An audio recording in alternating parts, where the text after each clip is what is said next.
Good morning, student. Welcome to Blue Star Higher Secondary School. This is economics class.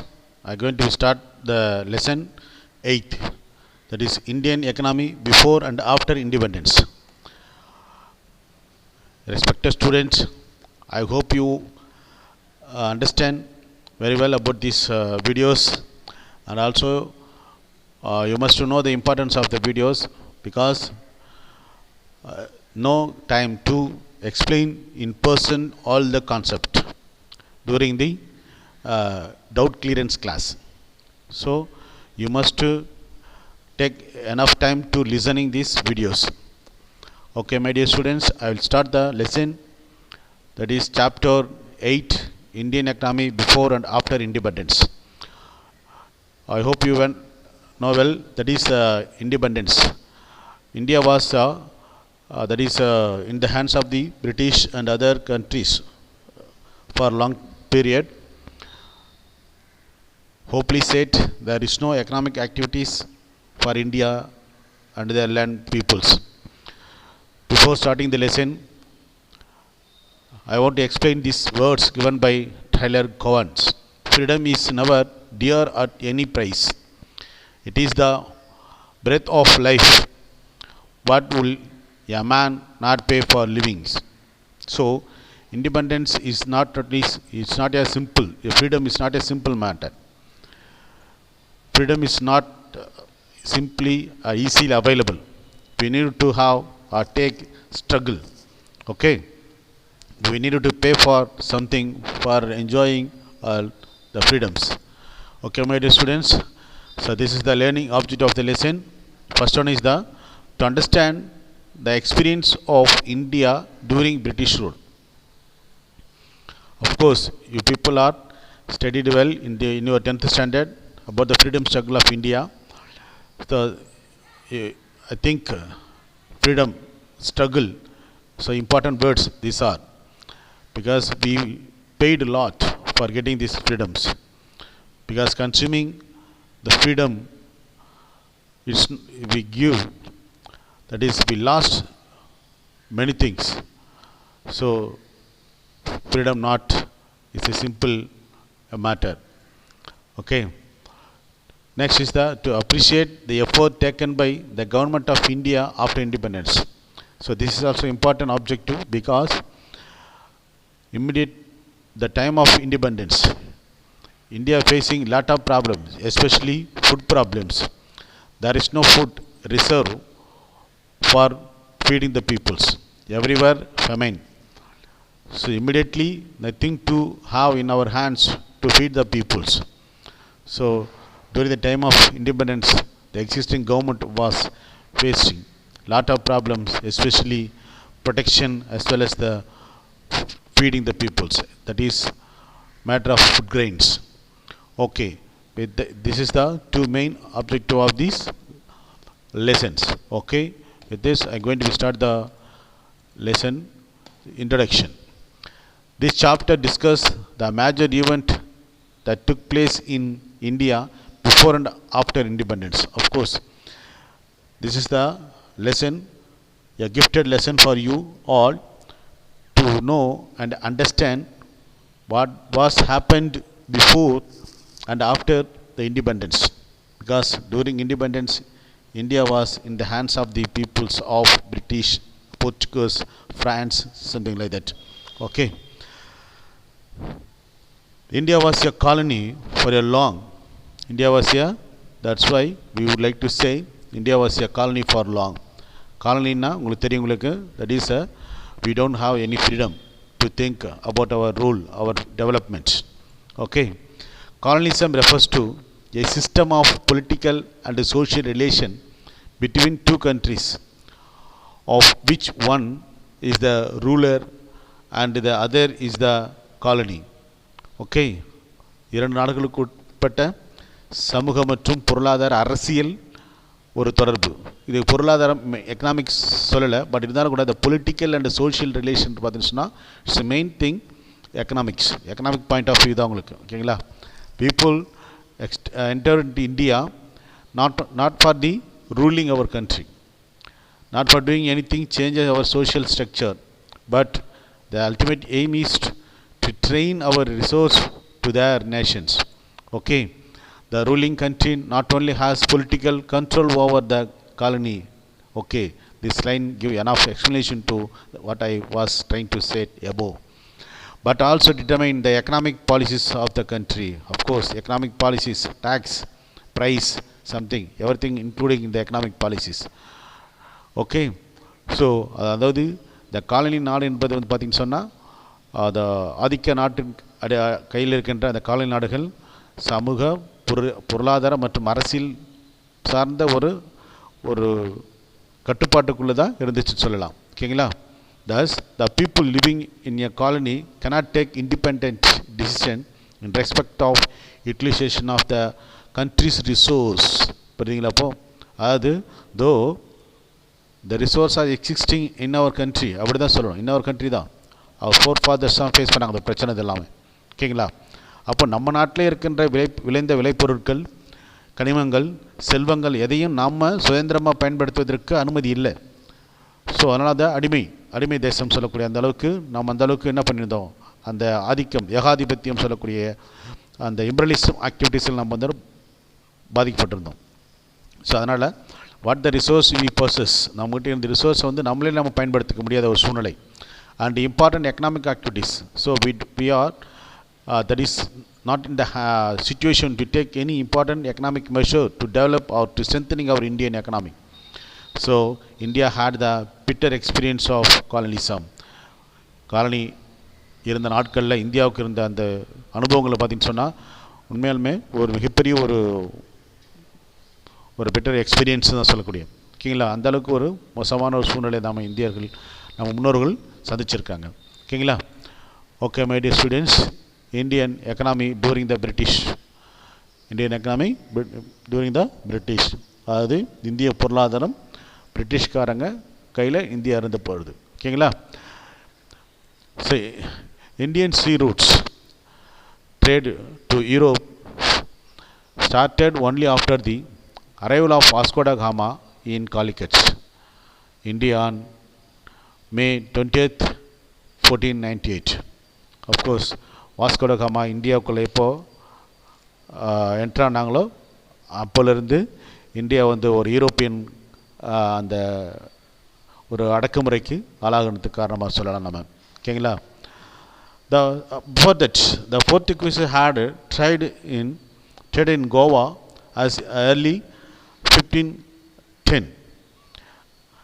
Okay, but the Portuguese also traded over India, that is early 1510. But in 1601, the East India Company was chartered and the English began their first inroad to the Indian Oceans. அப்போ east India company என்ன பண்ணாங்க, அது ஒரு trading company ஆரம்பிக்கிறதோசம் இந்தியாவில் they started 1601. But in 1614, Sir Thomas Roe was successful in getting permission from Jahangir for setting up factories and slowly moved all part of India. So here started everything, not from even here. So the person who is called Sir Thomas Roe, he get permission from the Jahangir to started and setting the factories in India and slowly moved over all part of our India. Okay, like a disease, like a cancer, அப்படி தான் சொல்லணும். ஒரு புற்றுநோய் போன்று ஒரு இடத்துல ஆரம்பித்து நம் உடலே அழிக்கின்ற அளவுக்கு அந்த அளவுக்கு என்ன பண்ணாங்க சொன்னால் வெள்ளையர்கள் 1614 ஒரு ட்ரேடிங் சென்டர் ஆரம்பிப்பதற்காக பெற்ற அந்த அனுமதி இந்தியா முழுக்க ஒரு காலகட்டத்தில் பிரிட்டிஷ் கையில் இருக்கால சூழ்நிலைக்கு ஏற்படுத்திடுச்சு. 100 years after Battle of Palissy end the rule of East India Company in India. Okay, ரொம்ப அவசரப்படாதீங்க. அதாவது இந்தியாவை ரூல் பண்ணது ஈஸ்ட் இந்தியா கம்பெனியா இல்லை பிரிட்டிஷ் கவர்மெண்ட்டான்றது தான் அங்கே பிரச்சனை. பார்த்தீங்கன்னு சொன்னால் ஈஸ்ட் இந்தியா கம்பெனியோடைய அடக்குமுறை, அவங்களுடைய அந்த அட்ராசிட்டிஸ் எல்லாமே வெகுவாக மக்களை இந்தியன் மக்களை பாதிச்சதுனால இந்த விஷயம் ஈவன் பிரிட்டிஷ் பீப்புளாலே பிரிட்டிஷ் அந்த பிரிட்டிஷ் கவர்மெண்ட் கொண்டு போனதுனால பிரிட்டிஷ் கவர்மெண்ட் என்ன பண்ணாங்கன்னு சொன்னால், அதாவது கம்பெனி கண்ட்ரோலில் இருக்கிற ஒரு கம்பெனி இந்தியாவை ஆளக்கூடாது, பிரிட்டிஷ் கவர்மெண்ட்டே நேரடியாக கவர்மெண்ட் இந்தியாவை ரூல் பண்ணலான்னு சொல்லிட்டு, ஸோ அந்த transfer of power from British East India company to British crown, அதாவது இளவரசர் கையில் பேரரசு அந்த பேரரசு கையில் போச்சுன்னு சொல்லுவாங்க.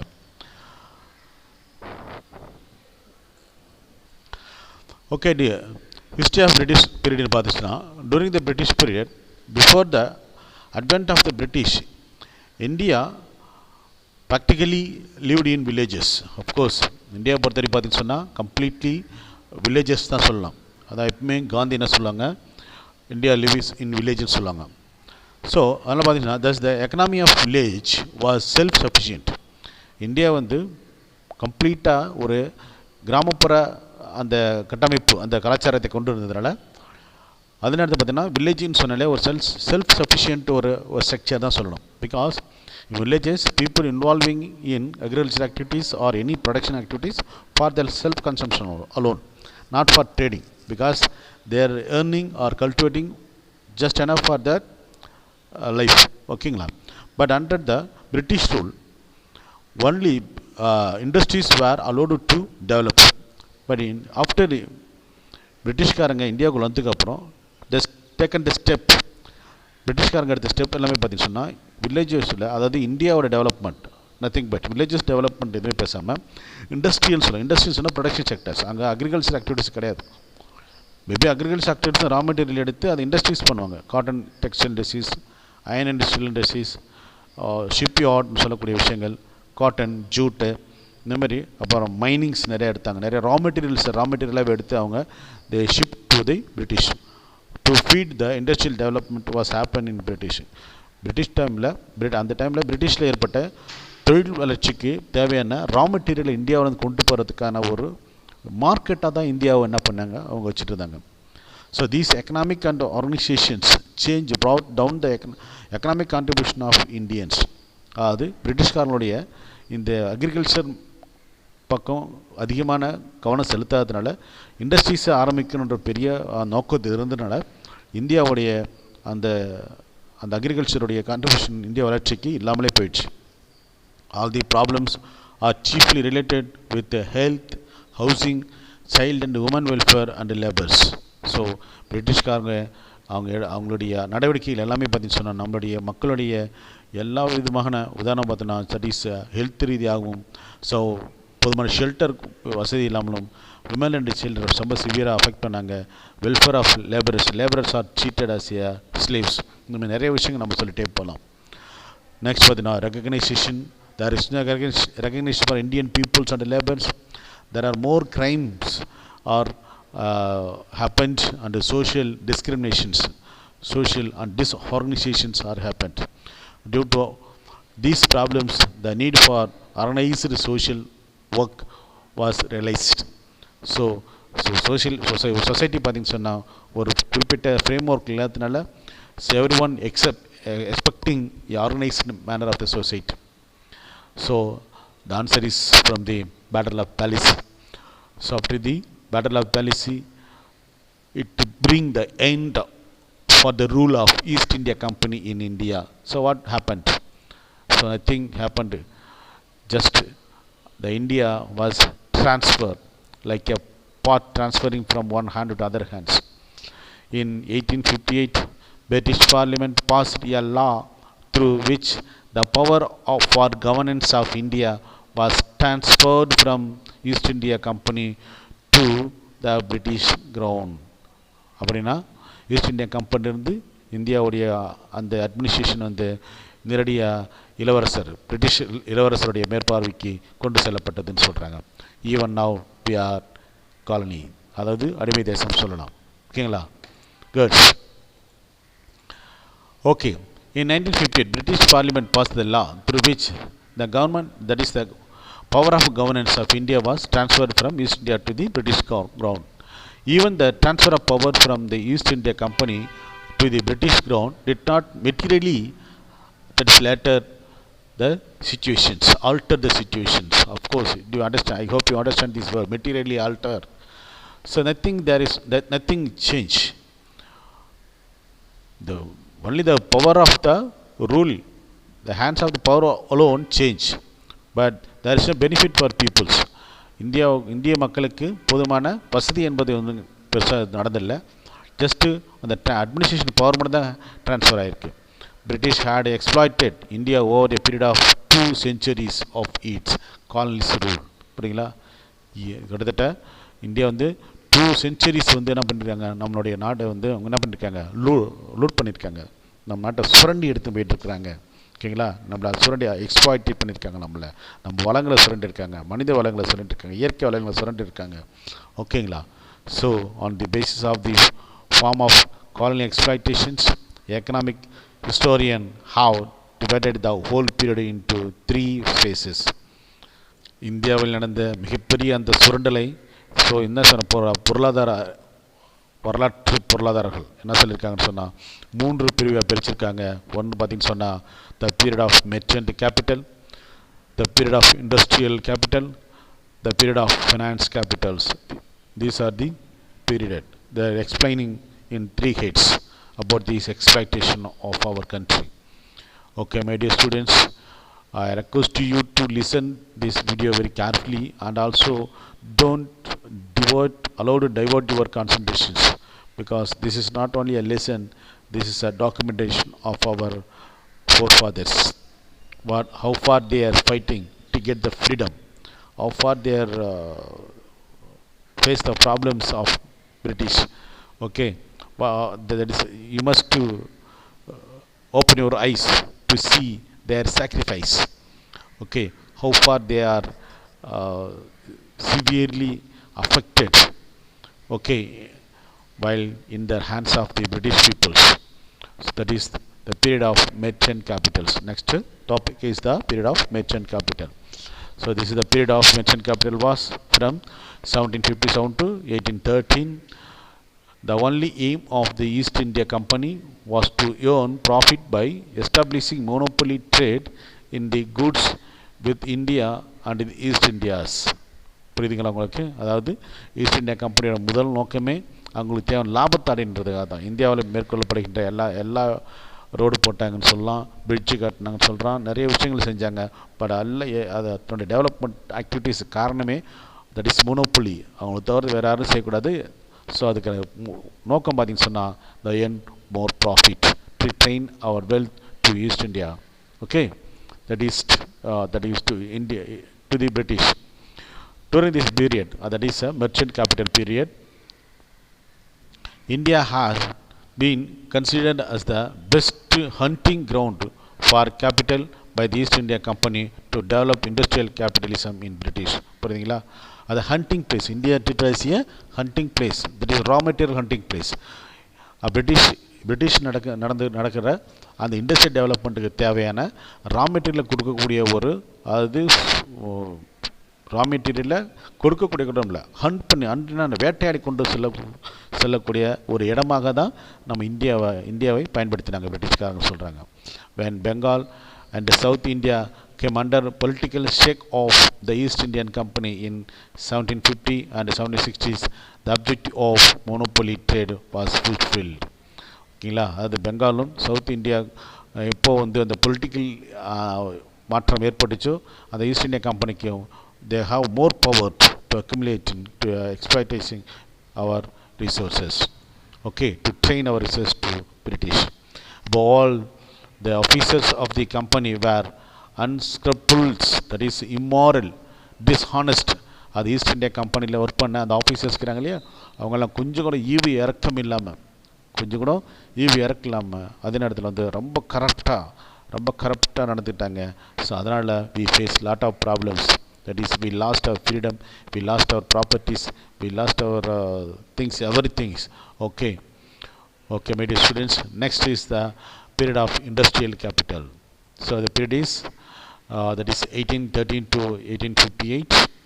So during this period, India had become a market for British textile. புரியுதுங்களா உங்களுக்கு? சீமத்துணின்னு சொல்லி கேள்விப்பட்டிருப்பீங்க.